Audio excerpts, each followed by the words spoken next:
ভারতীয় ক্রিকেটের 17 জন ক্রিকেটারের নামে কোচবিহার মদনমোহন মন্দিরে পুজো দিলেন ক্রীড়াপ্রেমীরা। আগামীকাল ভারত ও নিউজিল্যান্ডের মধ্যে ফাইনাল ম্যাচ অনুষ্ঠিত হবে, আর এই কারণেই গোটা দেশে এখন অনেকটাই চর্চা ক্রিকেটে। তবে পিছিয়ে নেই পশ্চিমবঙ্গের কোচবিহার জেলাও। কোচবিহার জেলার ক্রীড়াপ্রেমীদের মধ্যেও জোর চর্চা চলছে ফাইনাল ম্যাচকে ঘিরে। এই ফাইনাল ম্যাচ ঘিরে কোচবিহারের ক্রীড়াপ্রেমীদের মধ্যে এক অভূতপূর্ব দৃশ্য মদনমোহন মন্দিরে দেখা গেল। কোচবিহারের ছোট থেকে বড় সকলেই ভারতের নিশ্চিত জয় কামনা করে মদনমোহন মন্দিরে 17 জন খেলোয়াড়ের নামে বিশেষ পুজোর আয়োজন করে তারা।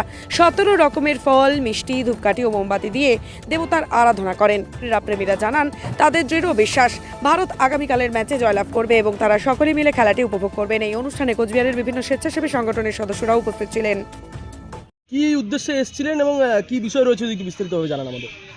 আমরা সবাই জানি যে আগামীকাল দুবাইতে ভারতের সঙ্গে নিউজিল্যান্ডের যে গুরুত্বপূর্ণ ফাইনাল খেলা, আমরা ক্রিকেট প্রেমী কোচবিহারের নাগরিক, আমরা চাই আমাদের দেশ আগামীকালকে নিশ্চয়ই জিতবে এবং ফাইনালে জিতে যে ট্রফি, সেই ট্রফি আমাদের দেশে নিয়ে আসবে, আমাদেরকে আরও গৌরবান্বিত করবে।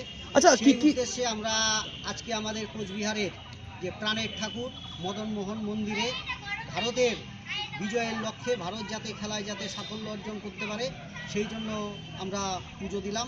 এই পুজোর সম্পূর্ণ ব্যবস্থা করলেন কোচবিহারের একজন সমাজকর্মী শ্রী শঙ্কর রায়।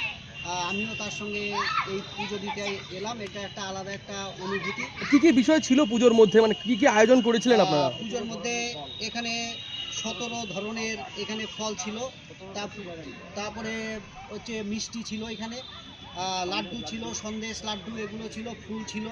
এর পাশাপাশি আমাদের যে জাতীয় পতাকা, সেই জাতীয় পতাকা ছিল, ব্যাট ছিল এবং 17 জন প্লেয়ার যারা এই খেলায় অংশ নেবে তাদের প্রত্যেকের নাম ছিল। প্রত্যেকের নাম দিয়ে এখানে পুজো দেওয়া হয়েছে আমাদের প্রাণের ঠাকুর মদনমোহন মন্দিরে।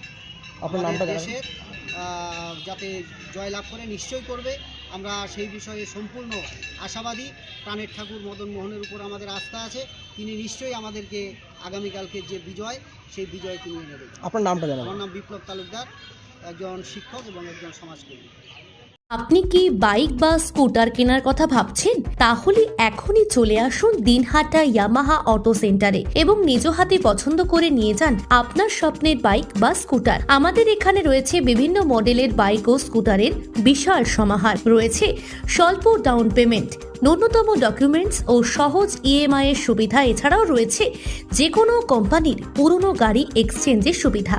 তাই আর দেরি না করে এখনই যোগাযোগ করুন দিনহাটা ইয়ামাহা অটো সেন্টারে। আমাদের ঠিকানা সাহেবগঞ্জ রোড, বয়েজ বিক্রিয়েশন ক্লাবের সামনে। যোগাযোগের নম্বর 8158042471 এবং 7602877619।